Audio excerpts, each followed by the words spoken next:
Well, thank you, April. Great remarks. Cranbrook has graduated a number of people that have had a significant influence on the computer world. There's Bob Beamer, class of 36. Bob is the person that invented the ASCII code, the code that's responsible or that permits one computer to talk to another computer. His code standardized the way one machine could talk to another machine. And given the World Wide Web, imagine the need for that. He's also the guy that alerted the world to the need to concern themselves with the Y2K problem. That is when the clocks were going to roll over on December 31st, 1999. There could be some huge operating system issues. Bob just recently passed away a couple of years ago.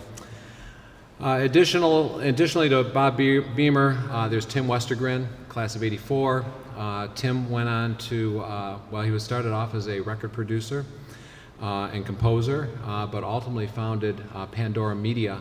Many of you may be familiar with that from the Pandora app on your phone if you like to listen to music streaming that follows a particular DNA-coded piece of information that characterizes one piece of music as being similar to another piece of music so that your station is musically consistent.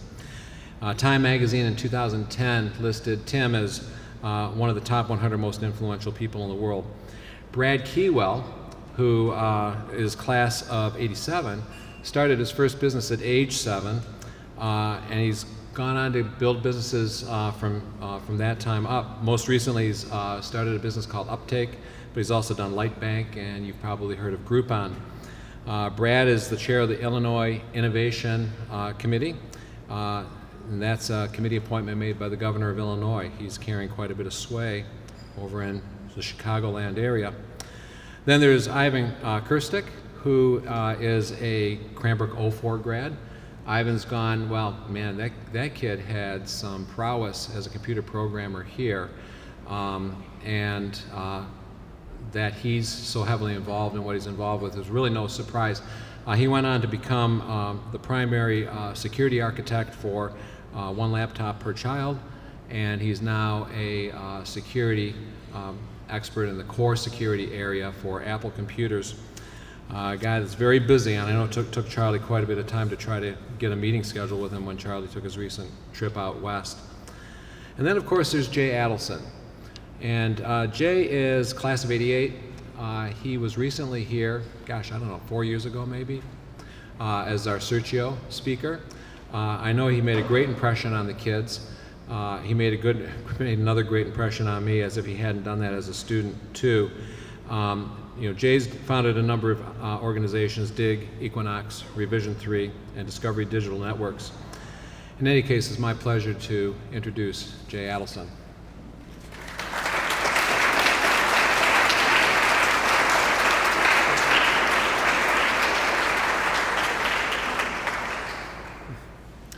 Thank you so much. It's quite a group of people. So this here, it may not seem like much. It's really cheap, actually. It's a generic plaque. I mean, after all these days, we award kids for just about everything, right?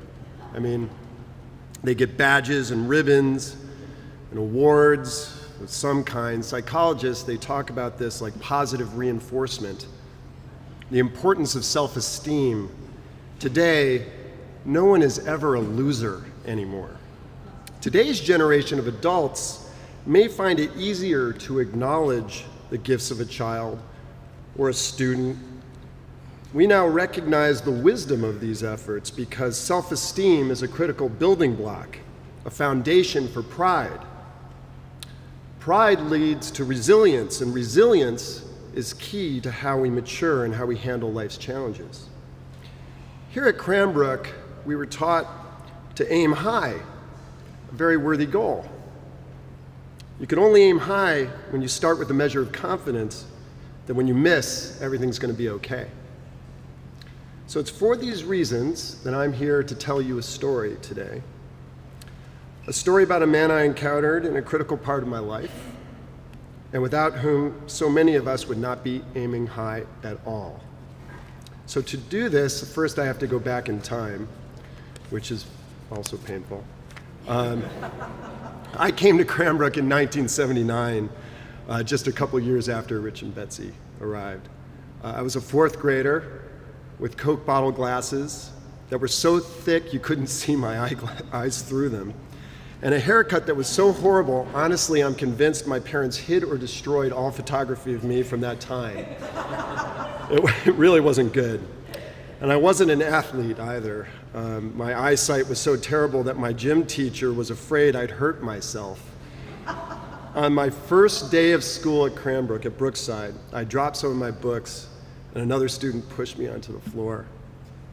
I was a walking target, though. I was a walking target. And it was not a time in my life that I felt that everything was going to be okay.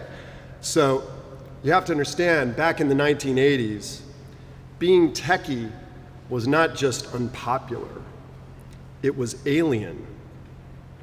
No one had computers in their houses. The few families that did have them didn't really know how to use them. And here at Cranbrook, where there were higher performing children than other schools, there were a few more of us nerds. And we did band together for survival. We were like a tribe needing to do this to protect ourselves.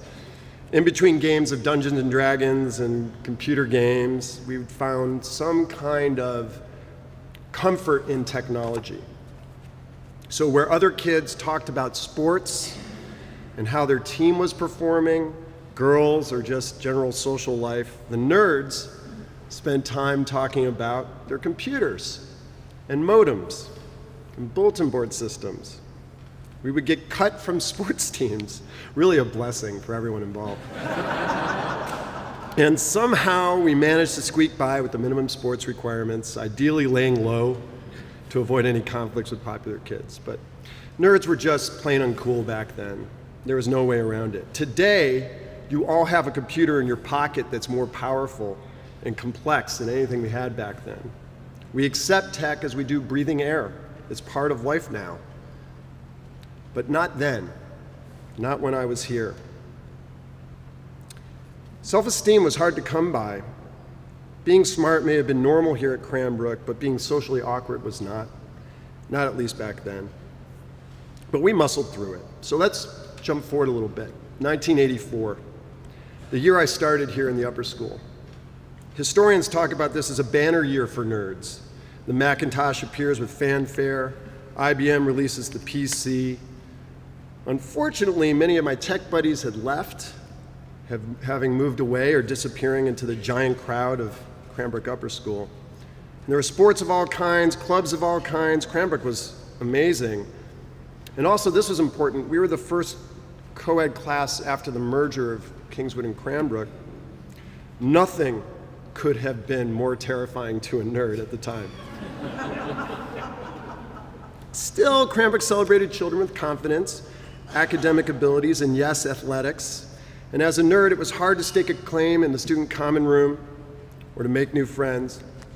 For a boarder, the dorm might be a safe place for an athlete, maybe the gym or the locker room, but for nerds like me, there was no obvious safe place, except for maybe in the brief moments between classes or back home. So I'm walking through the science building, a little lost still, because it was my first, freshman year and all. And my anxiety was at an all-time high. I felt like I didn't know anyone, and I remember taking a wrong turn on my way to typing class, because back then we were still doing that. And I see Rich standing there. I knew him a bit. I had some exposure in middle school, maybe because I was Captain Slasher in the Mummer play. Anyway, I have this memory of him typing a code into the alarm panel to get into the computer lab. So I remember sheepishly walking up to him to ask him for help, and I'm like, "Excuse me?" So Rich turns to me, and with his usual quizzical smirk, he says, "Query?"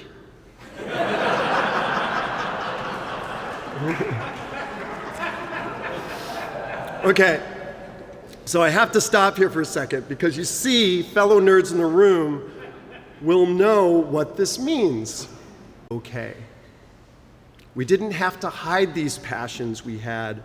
We could wear them on our sleeves. I don't think I had a computer class that semester, but very quickly, myself and all the other techies found ourselves in his classroom, the computer lab. We had our safe place. He encouraged all of this. We could code all day long, conspire about technology, find something to be proud of. To get to the essence of how important Rich was to who we would all become. Here's another story. Nerd or not, Cranbrook had a pretty rigid sports requirement. You had to participate in at least one interscholastic sport. Maybe it was two. I think it might have been 2 per year. And intramural sports were popular for us nerds because many of us weren't quite as athletic.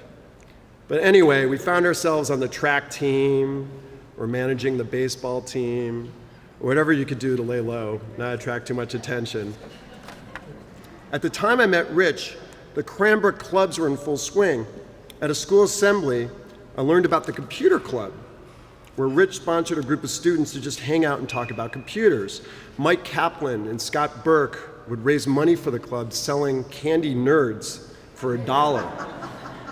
I'm not sure what it's like today, but back then the computer lab had a DEC Pt2 computer that took up an entire room with raised floors and air conditioning and cabinets and blinking lights. Since I joined the computer club, we would hang out near there and I'd stare in awe through the window of this incredible machine.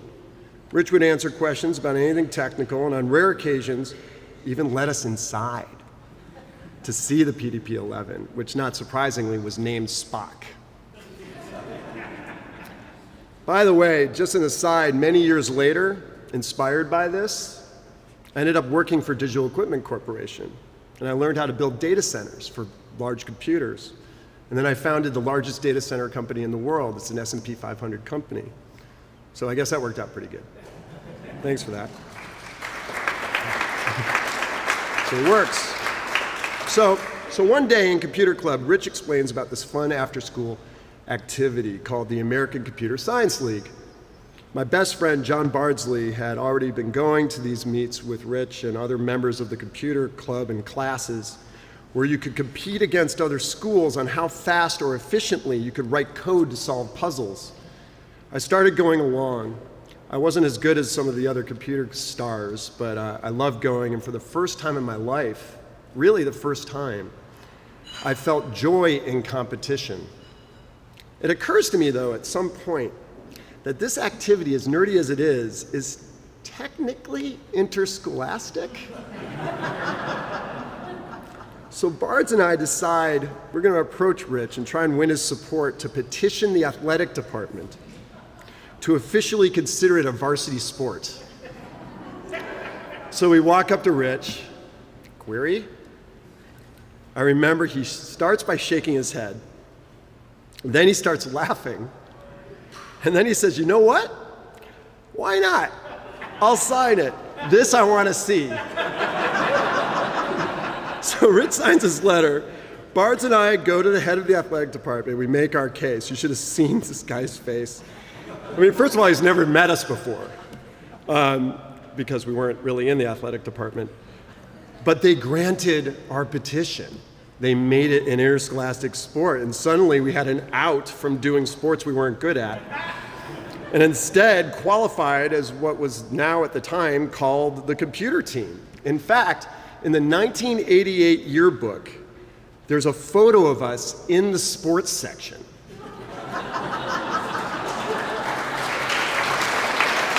In fact,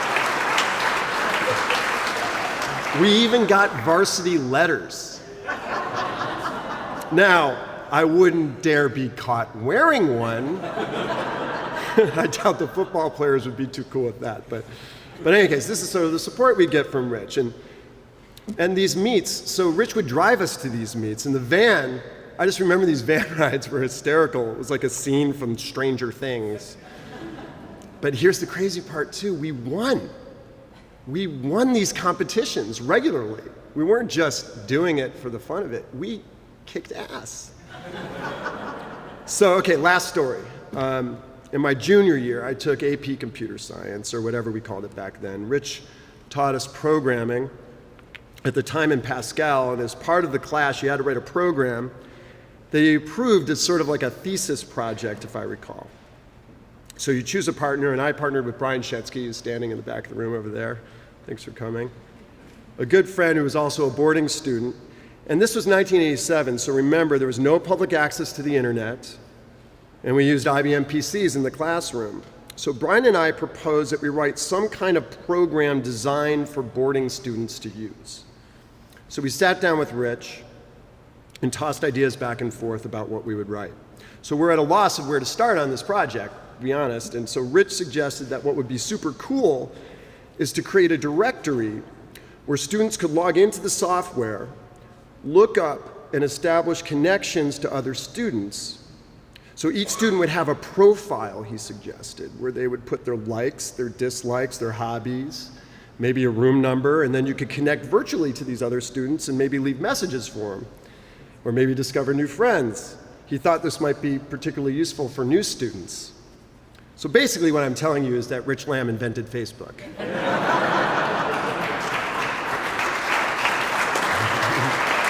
Totally. So Brian and I, we decided to take this challenge. We wrote that program. It took us a long time to write it, too. And at the end of the term, Rich gave us the Prize Program Award for our work. So I come back to this plaque, this cheap plaque.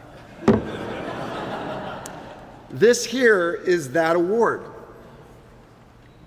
Can you imagine what it feels like to be proud of something like this after a childhood of being embarrassed by it?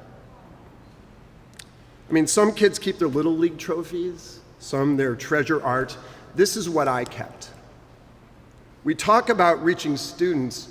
Rich reached in, pulled us up and out, and gave us something to be proud of and to stand on. I'm grateful to say a few words about Rich Lamb. I can only imagine the countless students before me and after me that also benefited from his mentorship and friendship and kindness, and we're all better for it. So thank you.